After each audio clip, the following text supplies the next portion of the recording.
What's up, guys? Hello and welcome back to the show. Today we have a cast coming your way, going down on Neuroxis map generator, 20 by 20 map generation this time. We've got almost like a minefield of little mountains here down the middle with some plains on either side for our players to start on. 5 mexes-ish, hydros all over the place. Neuroxis is quite neurotic whenever it comes to actually placing hydros. So that's enough about the map. Thinking it's going to be mostly land. Doubt we'll see any navy in these isolated pockets, but let's get into introducing our players. We're going to call this team 1 up at the top, this team 2 down at the bottom, as is tradition. Starting with the rear guard air position, we have Johnny Jr., who is going Seraphim, opening first land to work on his mexes, and very lucky he's got a hydro nearby, because that doesn't always happen. As you see with some of these other players, their hydro is a chill 10 kilometers or so away. Moving on to the southernmost position for team number 1, we have Caillou, who is going UEF, opening first land. Was Caillou the cartoon with like the kid with the bald head? I don't know, 100%. My parents didn't let me watch a whole lot of TV whenever I was growing up. Next, we've got Toru Mikia, who is going Aeon, opening first land. Continuing on, we have Edja, yeah, we'll call him Edja, who is going Seraphim, opening first land. Not last but not least for team number 1. On the move, we have The Core. No doubt an homage to this game's grandfather, sort of grandfather, Total Annihilation, where the two factions were the Arm and the Core. Shifting to team number 2, starting with our rear guard air position, we have Fong, who is really renowned world over in the FAF community as being a player that hosts these map generation games and allows for anybody to play. So you can see we've got quite a wide range of skill levels with Sigmar 40k in the core at 900, capping out at Edja at 1800. So Fong lets anybody play regardless of rating, as long as you're okay with playing full share. So good on him, because he was one of the people that helped me get out from being a negative 700. That's right, I was a negative 700 at one point on the global scale.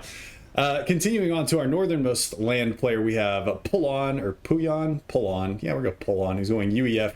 Got his commander on the move, going land all day, it seems. Moving to the south, we have got Farer going UEF as well, opening first land. Looks like he's getting set up for an initial air factory.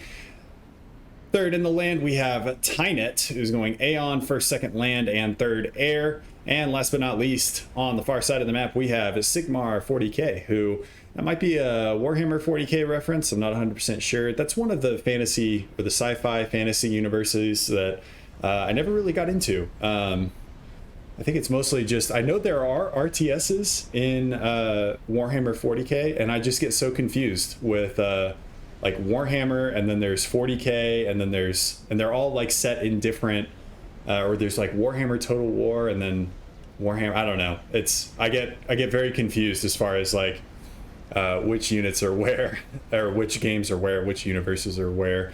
But starting off, we do have some initial rating that was picked up. Looks like Tynet looking for a little bit of a cheeky play to get into the back line.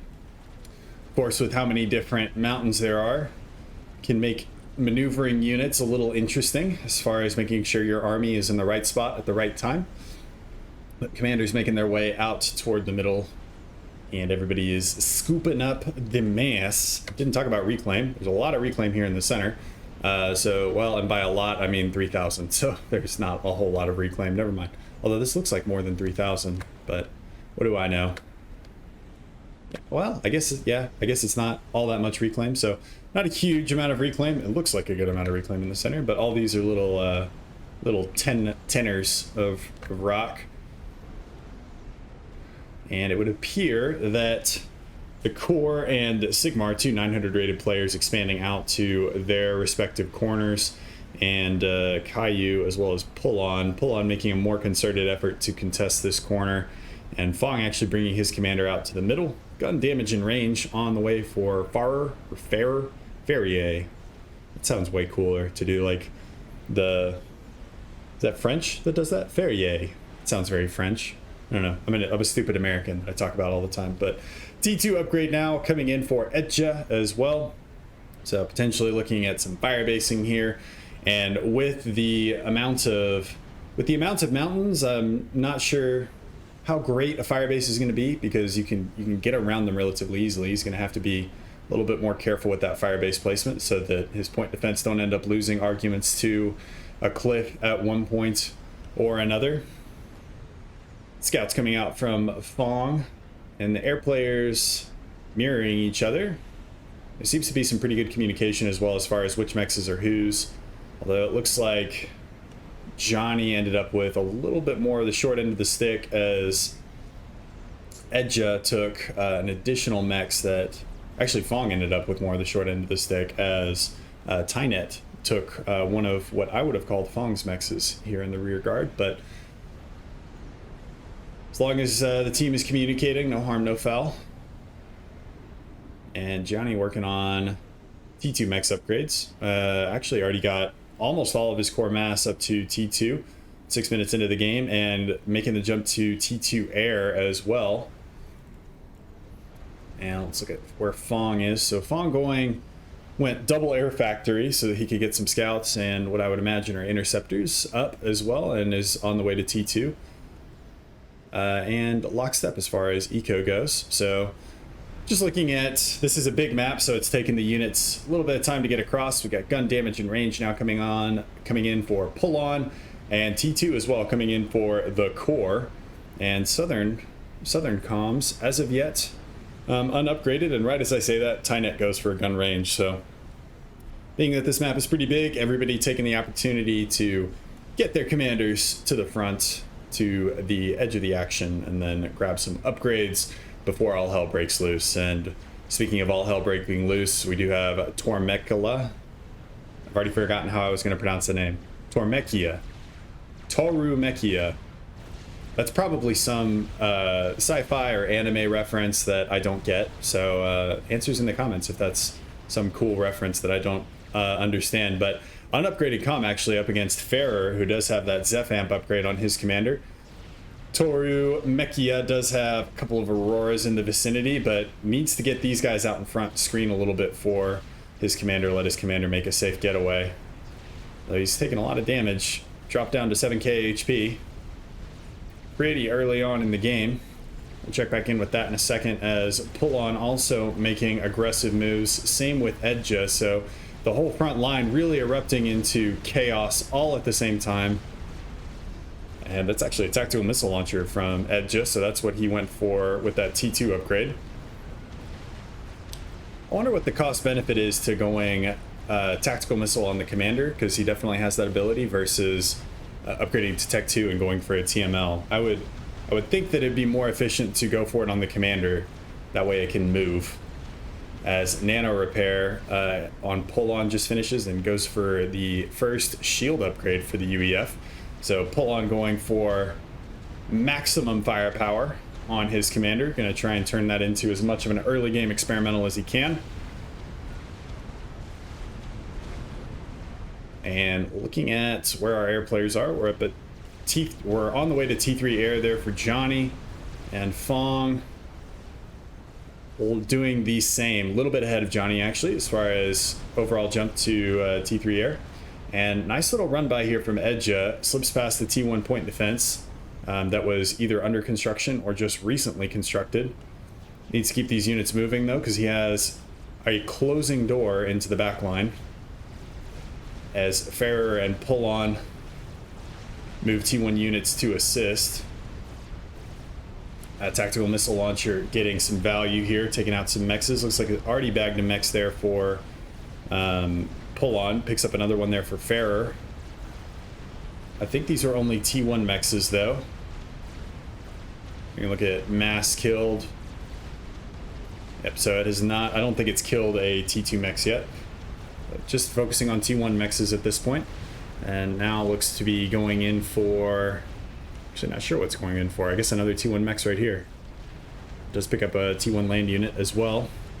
And meanwhile, while I've been talking about this tactical missile launcher, we do have a run by from Tynet. So Tynet and Sigmar 40k splitting Caillou kind of in half.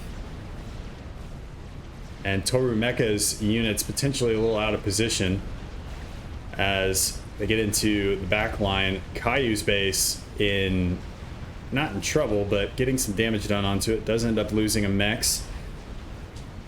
Should be able to take out the rest of these units, though, without any huge problems. The bigger problems are going to be TyeNet's fully upgraded gun commander sitting right outside the door.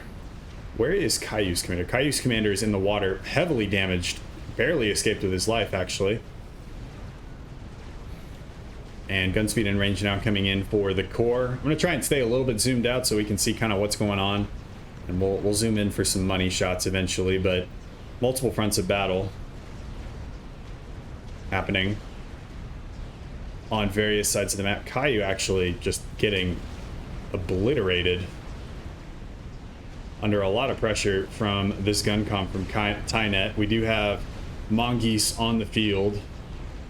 And on the other side of the map, we've got Pull On now putting pressure onto Edge's commander. No gun on Edge's commander. Pull On bringing in some units. But that, of course, leaves a little bit of a gap here, and that's kind of the name of the game. You pull your units to one side and leave yourself potentially exposed. The core picking up on that. Picks up his gun upgrade and moves it onward and upward. Onward and more southerly. And Pull On actually ended up not going for that shield upgrade, so just gun and nano on him. And Edge, we might see a mutual here, potentially, as Farrer coming in with some units to assist as well, trying to get his commander around this mountain. The core taking out Pull On's base, and Pull On actually, I think, control K-ing there. I don't think he was completely dead, but he does take Edja, the highest rated player for team number 1, with him, so value trade. For those of you guys, oh wow, maybe it's not full share. Could have sworn Fong always hosted full share games, so it is not full share, but that is a strat that is out, and Farrer in a bad spot with that strat. There are ASFs in the vicinity as well for Johnny. So really got that strat out in a good time, and with the ASF to cover it. Fong only with Tech 1 interceptors. That strat's gonna bag Farrer as well. So that's 2 dead for team number 2, 1 dead for team number 1, as Caillou continues the collapse on this side of the map, and TyeNet with units all the way over on the other side of the map trying to stop the core from doing the exact same thing, except the core doesn't have any real opponent on that side of the map. We'll go to split screen so we can watch kind of both of these pushes. But the core making his way into Fong's base. Get that mini map out of the way as well. As TyeNet with units out, what kind of response? Okay, so we do have some Volthus coming out now for Johnny. He's got 3 of them. And T1 bombers seem to be the response for Fong on the other side of the map. It's up to 4 Volthus. I think Johnny wants to wait until he's got a critical mass. He's putting all his assistants on that T3 air HQ, and it is cranking those Volthus. And that's going to be Nano completing for Caillou. Interesting decision to go for Nano. I think T2 might have been a little better. You could have put down some triads or something. But Nano will suffice as far as giving him a little bit more of a health pool. And I think the core has kind of stalled out his push over on that side of the map. So we'll go back to single screen. Bring back our mini map so we can keep an eye on things. As Johnny now with, how many is that? 8, 10 Volthus. And there is flak in this mix there for TyeNet, so Johnny's going to have to deal with that flak first. Goes immediately for the Ascendants. I think those are the only 2. Everything else is T1 MAA, so no additional flak. We also have got Toru Mecha coming in from the side, and this is probably curtains here for TyeNet. As more Volthus come in, no air to be seen from team number 2. TyeNet getting just a little too ballsy with his commander, I think. He will end up paying the price. As Caillou, who has no base, but still has a commander, so still in this game. And now we've got Stigmar 40k and Fong holding down the fort there for team number 2 in the bottom side of the map. So 4v2 at the current juncture. But as you can see, team number 2 does have a good handle as far as map control goes. And now we got these gunships from Johnny shifting out. 2 commanders, one from Toro Mecha and Caillou are going to be able to hold that flank against the stream of T1 units coming in from Sigmar 40k. Bong now with his own ASFs out. And it looks like Johnny's going to go for... I'm not sure if Fong doesn't have radar. He does not. So, did not see those gunships, but quick to scramble his interceptors.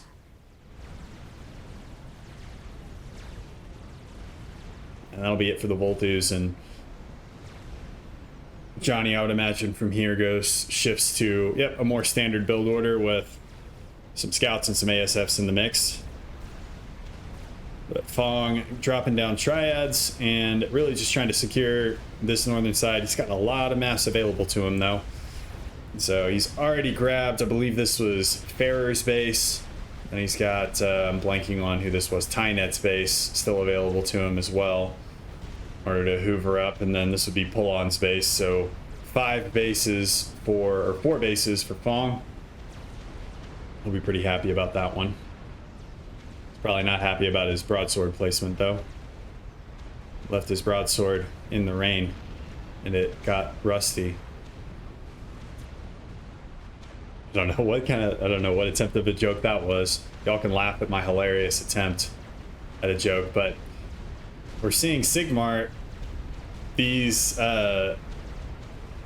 hillocks or mountains, causing a little bit of problems, I think, for Toro Mecha keeping his units in the right spot. Although we do have Othams out for the core. Surprised the core didn't go for Cybran, because I feel like the core is a little bit more Cybran-y. The arm is a little bit more UEF-y. UEF-y. UEFI. BIOS protection. Or install protection. I forgot what that acronym is. All the tech nerds that are watching are going to be screaming at me, but I forgot what it is. It's like unified something, firmware something, if I'm remembering correctly. Either that or it's wrong.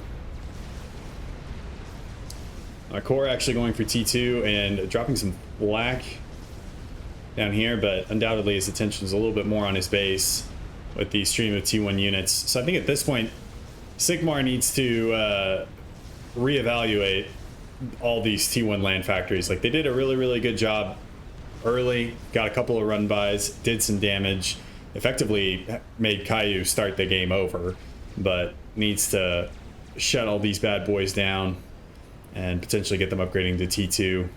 I don't think T1 units are the answer anymore now. There's Othams on the field. You got a mongoose and a couple pillars from Caillou. So Caillou fielding quite the military force here. 2 mongoose.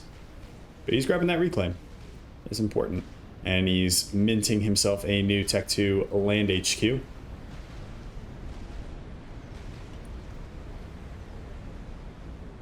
So here's what needs to happen. Bong needs to use the absolute mahoosive amount of eco that he has. Well, now he has slightly less of a mahoosive amount because Sigmar did take a couple of these mexes. And he needs to start minting some experimentals. And it's a bummer there's no full share for him. Otherwise, he could have other tech. As it is right now, only UEF tech available to team number 2. But everybody just grabbing some reclaim. So, while everybody's figuring out what they're doing, the tournaments that I am hosting, we are currently, I figured I'd give you all an update. Those of y'all that are not in the Discord. First off, doing this is way more difficult than I ever thought it would be. I thought, and I should have learned from this. But whenever I first became a manager, like a people manager at my company, I was like, I got this. I've prepared for all eventualities. I learned very quickly there is no such thing as we got a broadsword taking out engineers. And very similarly in this tournament, I was like, I've got this. I have prepared for all eventualities. I did not prepare for all eventualities. as Johnny takes a pretty bad turn and loses a good portion of his Air Force. So we've run into a couple of hiccups as far as scheduling and drafting and things like that, but everything is now, I believe, running like a well-oiled machine as much as it can be. And yeah, I'm really excited to get that tournament going. I've got several people that have reached out to do co-casts, so we should have myself as well as a couple of other FAF personalities casting the tournament. So really looking forward to it, and depending on how this one goes, I do want to make this a every 6 month or every year kind of thing, and I'll pick a different theme every day as the I love this with the engine kind of glitching out with these graphics. But yeah, every 6 months, every year, we'll probably pick a new theme as far as how we want to do it. A couple of people have reached out to me with ideas on how to make the hidden tournament work that doesn't violate the FAF rules. So I'm going to be exploring that after this tournament goes out. And if I can get that to work, I'd be really excited, because I would really like to do that particular tournament. But Fong really, for not having air control at all early in the game, has really put all 4 of these bases to good use as far as air control goes. And you know, instead of going for heavy land spam, has actually just gone for air control and has now got these broadswords just roaming around the map, taking out mexes, reclaiming engineers, etc. And what was once a lush and beautiful land populated by the core has now become a barren wasteland that is now populated by wrecks of the core. So Fong really taking that opening of Total Annihilation seriously. What was the opening? What began as a conflict, the transfer of consciousness from flesh to machine, has escalated into total war that has enveloped a million worlds. Easily one of the best RTS intros of all time, even though it's from the 90s. If you guys haven't seen it, look it up on YouTube. Super dope. Considering the 3D modeling and rendering technology they had at the time, absolute legend. All right, so down at the bottom, we have a coalition of Torumekia and the core, who has marched these Othams all the way across and are now putting some pressure on this firebase from Sigmar, which is, I would say, a questionable firebase to put these clink hammers. They only cover like a very, very small portion of the map,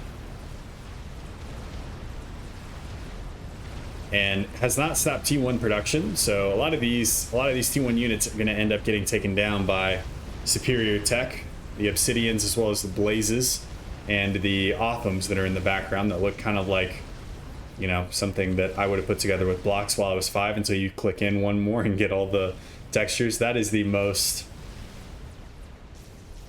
such a big difference as far as textures go. I always thought that was really funny.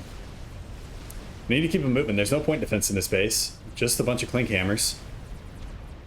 So need to get in here, take these out. Not quite sure what these Othams are doing, but they've decided that their work for the day is done. Much like how I work out one time in a week and I'm like, yeah, that was good for the next month or so. I don't think I need to work out again.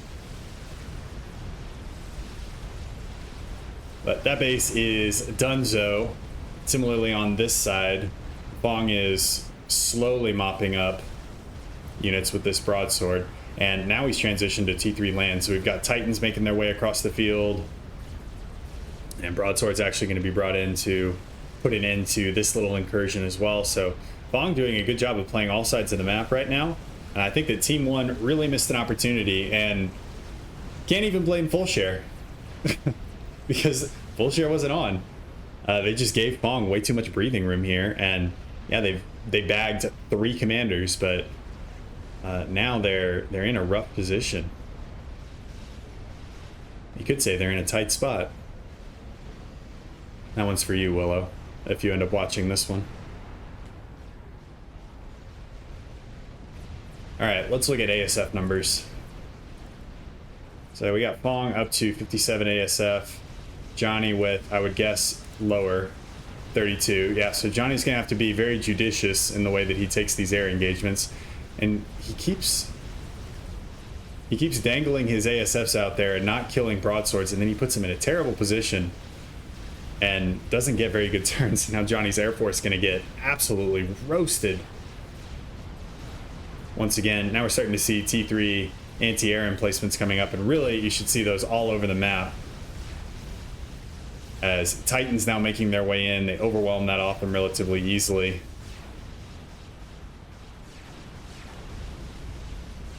And now well and truly into the core's base here. There's an Athoda under construction. It looks like Toru Mekia actually bringing his commander, gun upgrade on his commander, in to try and deal with it. Not sure if he doesn't have an E-storage, but a couple of overcharges would be very, very timely at this point. So the Titans, not sure, as far as like mission critical stuff, they killed a lot of build power, but I don't think they got a whole lot else done. They just did some damage to a couple of units. But now we're getting some flapjacks, and that is a spearhead, so T3 mobile missile launcher. That's going to have to be dealt with. Does the core know it's there? The core does not know it is there. So I don't think Team 1 has Omni, which is another problem. You can see the radar outlines. Those are all from spy planes. Omni would be a very good thing, I think, for... Well, actually, they might have Omni. As you can see, we're getting some ASF signatures. Although I'm not sure why these aren't getting picked up. There's no stealth on these, right? For jamming? Anti-air, transportable, no? Okay. That's weird. I've noticed recently that there have been some like weird interactions with radar lately. I don't know. Maybe I'm going insane. As squadron of Fong's units gets absolutely eviscerated by Toru Mekia in the middle.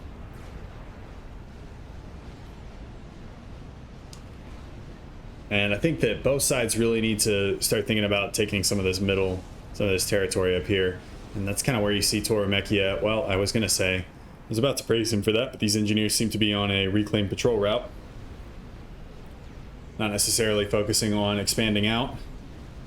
But I think they need to get some expansion, need to take these mexes. I can't let Fong just roll through uncontested.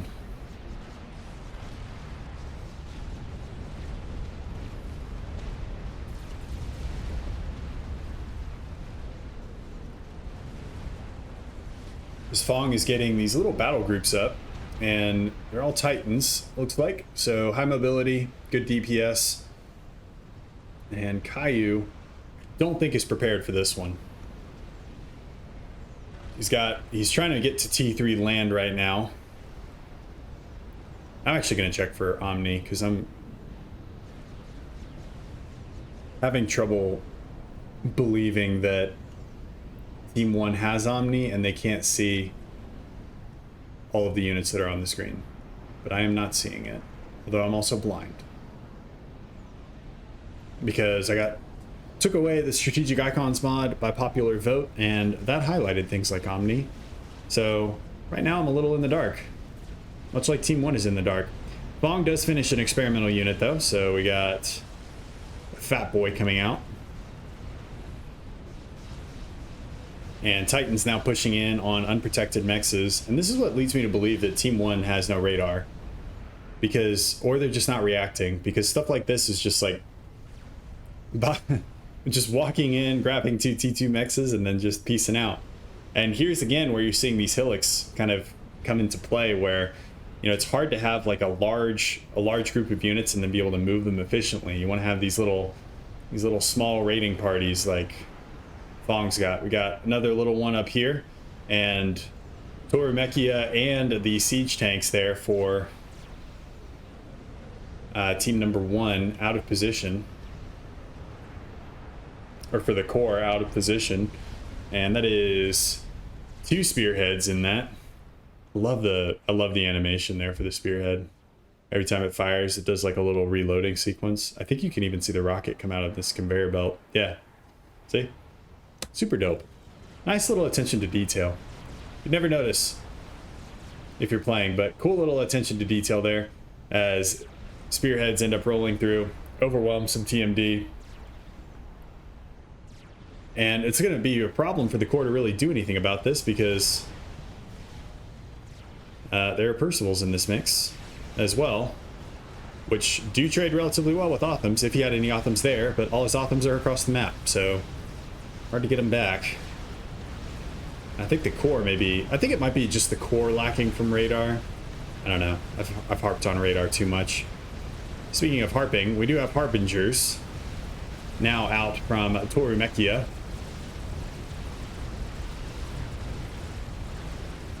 And that is going to be a good cleanup, I think, for Team 1. There are enough Harbs and siege tanks in this mix to chew up those Titans and spit them out.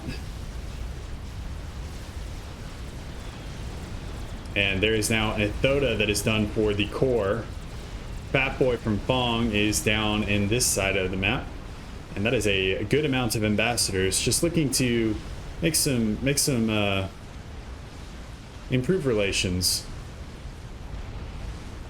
We do have some flak. We do have a couple of Ascendant mobile flak in this mix, but Broadsword's able to chew through mobile flak relatively well. And between that and the strap bombs, they're nice little tactical nukes. This push, I think, is going to be for naught. We've got more flak coming in from, that's actually a good number of skyboxers. We got 5 skyboxers in that mix from Caillou. That does bring some of those broadswords relatively low, but you can just fly them away and hit other units. And you can see just kind of how little damage flak does against broadswords. Takes them a long time to chew through. Broadswords are pretty tanky units as far as air units go. And in the middle, Ethoda is about to have a rude awakening here as this Fat Boy's about to open up once it gets around this mountain. It looks like the Ethoda has already tangled with some of Fong's units up here in the northern side of the map.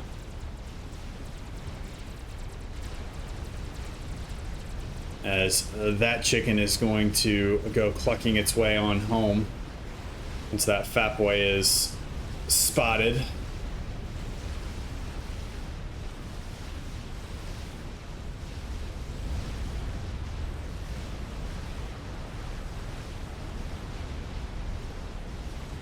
Fat Boy again struggling kind of on this particular map. So many different sight lines that you got to get around to hit certain units, although it does help whenever units just aren't controlled. As we have an air engagement now, and Johnny is able to pick up the strats.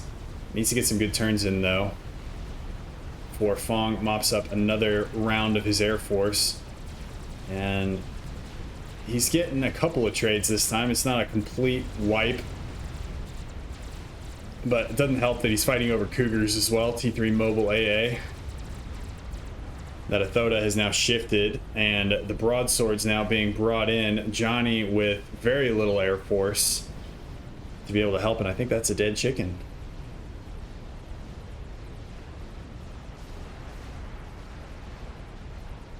And Fong has now locked in his talons on the northeastern side of the map.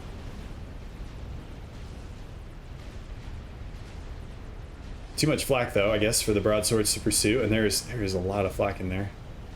As we've got another several round of skyboxers. Caillou looking to grab some reclaim. Let's look at what reclaim is on the map now. Now we got 87,000 reclaim. A lot of it within range of and within control of team number 2, which is not what you want to see if you're team 1. For as good of a start as they had, they've really struggled to capitalize on it.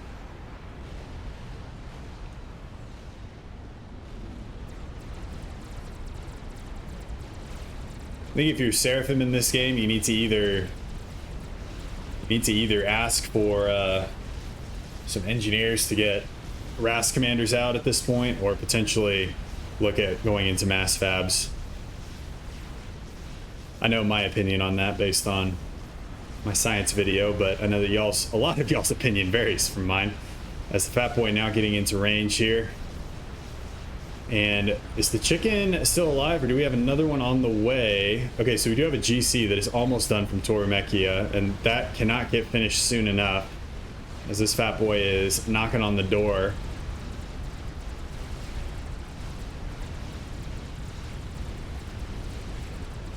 Is Johnny getting his air force back to a somewhat healthy state? But really these Percivals and Spearheads, this little battle group there from Fong, has just really torn apart the core's base. There's that GC that's now finished up just in the nick of time. Fong's got another little battle group back here. He seems to be breaking his units up into little bite-sized pieces instead of sending them all in at once. This might be more of a risk management thing, but definitely could send them in, I think, all at once. So we'll see what the plan is for this fat boy. Appears to be approach from behind the cliff and surprise the fat boy. Catch it off guard. Does Fong know that this is coming? Fong sees something, but he doesn't know what it is.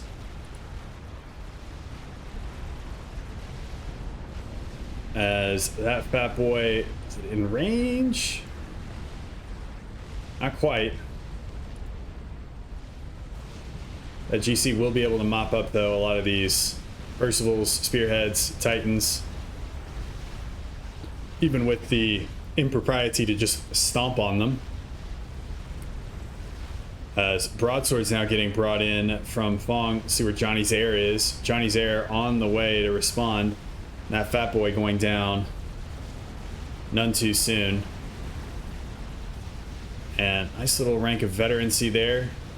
Need to be able to potentially save that GC, though. Could get a lot of work done. Now there's a good amount of Percivals behind him. And Broadsword's still up. Got down to 2 Broadswords. GC might make it out alive, actually. Just barely? Just barely? For me? No, not for me. It seems like every time I turn around, it looks like Johnny's going to have a good air engagement, and Fong is able to pull something out of his ass. So Johnny going down in air once again. He does have, I think, far superior production to Fong. Fong working off of 1, 2, 3, 4, 5, 6 T3 air factories. Johnny working with 1, 2, 3, 4, 5, 6, 7, 8, 9, 10, 11, 12, 13 factories. So that's why he's able to at least feel the healthy Air Force and keep Fong on his toes a little bit. But the core's base has now been run over, and things are starting to look bleak now for Team 1. Or more bleak. They have been looking pretty bleak, but they're looking more bleak. Now have Ras coming in for Toru Mekia.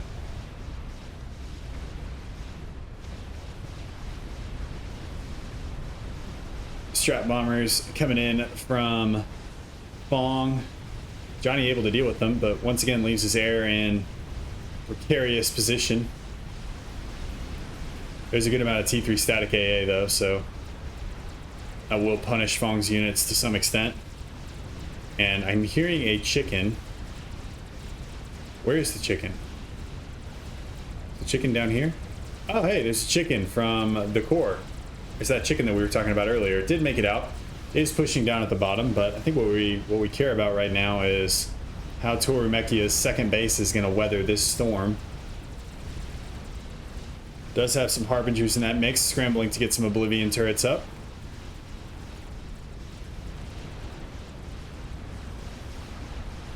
While he's going for Ras. And Fong is going to think twice before pushing all the way into the base. So now we've got this Ithoda down here on the southern side of the map. And Sigmar, who has been relatively quiet most recently, has made the jump to T3 land. But now we're starting to see those spearheads begin assaulting more central positions. I'm not quite sure what is shooting right now. I think that might be... oh yeah, that's right, an Absolver. So we do have a shield disruptor out. Fong been relying quite heavily on those pair of shields, and Absolvers are not something you see a whole lot from Aeon, but do work quite marvelously at dealing with shields.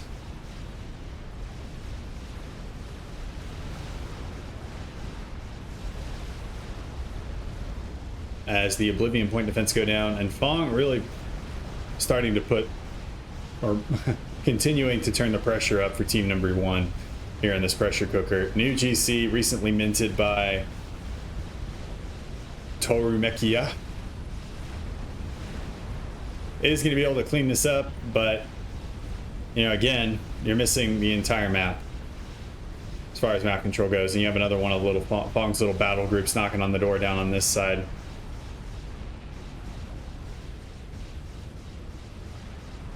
And the GC actually just taking a little too long to get through these Percies,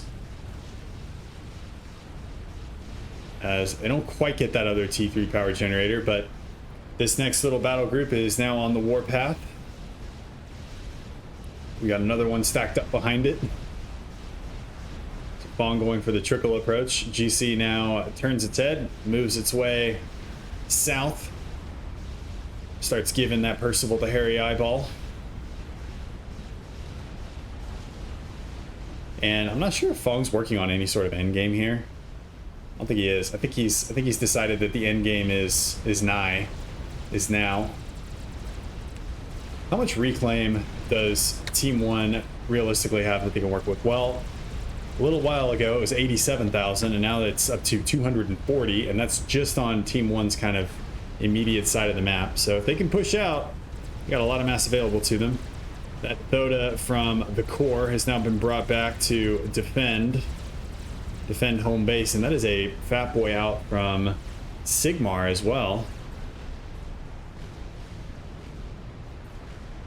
And I think Sigmar just rolls in. That is the way. This is the way.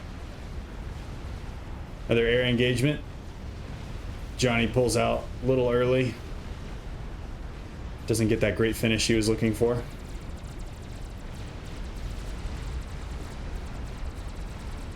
And now we've got torpedo bombers. So Fong knows what's going on up here, and he has now dispatched torpedo bombers to deal with it. And I think that Team 1 might be wise to it as well, because we now have Torumechia jumping out of the water, although I'm not sure out of the water is any safer than in the water. And the core is now dead? Is it not dead? Did they not drop? Did Fong target the wrong thing? He might have targeted the wrong thing, and I think Johnny missed an opportunity there to get a really good turn on the Wasp. Still, though, good air fight for Johnny. And Team 1 showing some signs of life. As long as Torumechia doesn't die here, and the core doesn't die there. But that's going to be an air win now for Team 1, which we haven't seen in a while. But it looks like the Thoda and the GC are now in a tight spot of their own in between these two cliffs. Fat Boy able to get a firing solution on him, actually. And that's actually Torumechia going down from Fong, so this little battle group. He must not have had overcharge. Apologies for missing that one. And that, I think, is it for team number 1. That was too much infrastructure that is going down. Caillou, I believe, is next to collapse. GC is going to go down. Needs to get this. Needs to get that Thoda turned around, though. There's definitely... I mean, they can still potentially fight here. But the Percival's, really the big problem is Johnny's base is now pretty exposed. And Caillou's kind of fighting for all of his life down here at the bottom.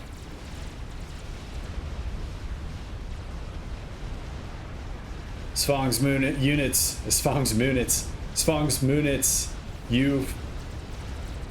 units move in for the kill. Johnny goes to work setting up some T2 point defense, which are able to deal some good damage on Percivals, but you need a lot of them because there are a lot of Percivals, a lot of Titans. Now Johnny's air grid is about to experience a chain reaction. It's chain lightning, burning out of control. Something, something, something. I can't remember the rest of the song. Chain Lightning, 38 Special. You guys are fans of old rock? That's a great song.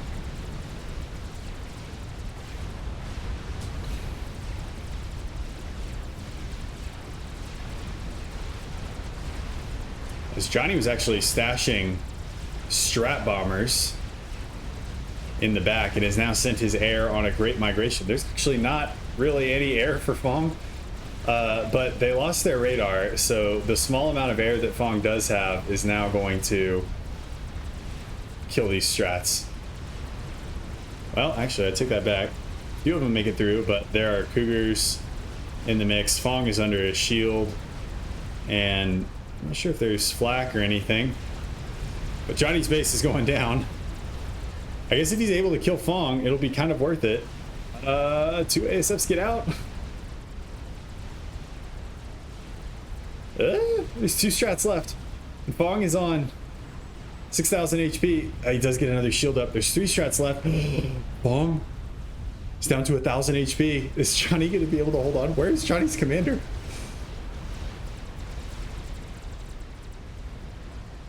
Where are the strats?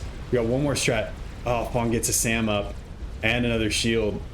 Oh, that's it for... That was such a close play, I think, at the end. Johnny might have been able to claw that one back had that worked, and it was so close. Fong down at 1,000 HP. Sadness is right. I have no idea where Johnny's commander is. The core goes down to Control K. Where is Johnny's commander? Okay, Johnny's commander's hidden down here. So he'll probably Control K at this point. Yep. Well, a valiant effort, and that would have been clutch, but Fong able to get just enough anti-air up, and I think actually Johnny would have won had he had protected the strat bombers just a little bit better, because he lost 1 or 2 strats over the middle, and that was what I think cost him the game, because he bags Fong's commander there. Everything on this side of the map dies, and I don't think that Sigmar would have been able to handle everything at the same time. That would have been 3 players still alive for team number 1, but woulda, shoulda, coulda. Great ending. I'll be honest, I didn't actually see that ending whenever I was vetting this replay. Team 1 came out of the gates swinging, but failed to capitalize on a no-share game where this side of the map was left pretty unprotected. So either way, great game for all of the players. And yeah, that's about it from me. Like, comment, subscribe. You know the whole drill. Rotate 3 times, throw salt over your shoulder to the north, and then spit in a garbage can, and it'll bring you good luck, essentially. So I'll see you guys in the next one. Peace.